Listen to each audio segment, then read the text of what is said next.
ગાંધી જયંતિના દિવસે સંયુક્ત માનવ અધિકાર સમિતિના રાષ્ટ્રીય મહામંત્રી કાળુભાઈ જાંબુચા સહિતના સદસ્યો દ્વારા ક્રેસન્ટ સર્કલ સ્થિત ગાંધીજીની પ્રતિમાને પુષ્પાંજલિ અર્પણ કરી નમન કરવામાં આવ્યા હતા. તો સંયુક્ત માનવ અધિકાર સમિતિના રાષ્ટ્રીય મહામંત્રી કાળુભાઈએ પુષ્પાંજલિ અર્પણ કર્યા બાદ મીડિયા સમક્ષ વાત કરતા જણાવ્યું હતું કે આજે આપણે એક દિવસ માટે કેમ બાપુને યાદ કરીએ. આપણા માટે બાપુ હંમેશા દિલમાં રહેવા જોઈએ.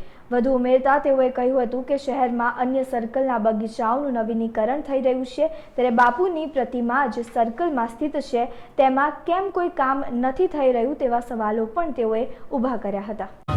આજે 155મી પુષ્પાંજલિ અર્પણ કરી છે, ત્યારે રાજકીય અને સામાજિક અને જે કોઈ સત્તાધારી કે બિન સત્તાધારી જે કોઈ વ્યક્તિ છે એને એટલે જ તે કહેવા માંગીએ છીએ કે ગાંધીજીના માર્ગ ઉપર ચાલે તો બધાનો ઉદ્ધાર થશે.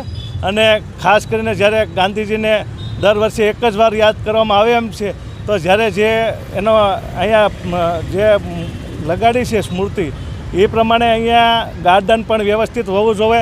અને જે બધા અત્યારે ડેવલપ થાય છે બધા ગાર્ડનો, તો અહીંયા ગાંધીજીની મૂર્તિવાળું સરસ મજાનું અને બધાને આંખે વળગે એવું ગાર્ડન થવું જોઈએ. જ્યારે ભાવનગરમાં આજે કોલેજમાં અહીં ભણ્યા છે ગાંધીજી, તો ભાવનગરનું ગૌરવ ગણાય. અને ભાવનગરના કૃષ્ણકુમારસિંહજી જે પેલું રાજ્ય સોંપ્યું હતું, એટલે ભાવનગરની શરૂઆત અહીંયા ગૌરવવંતી થાય છે. એટલે ભાવનગરમાં બને એટલું ડેવલપમેન્ટ થાય એવું રાજકીય માણસોને અમારું આહવાન છે.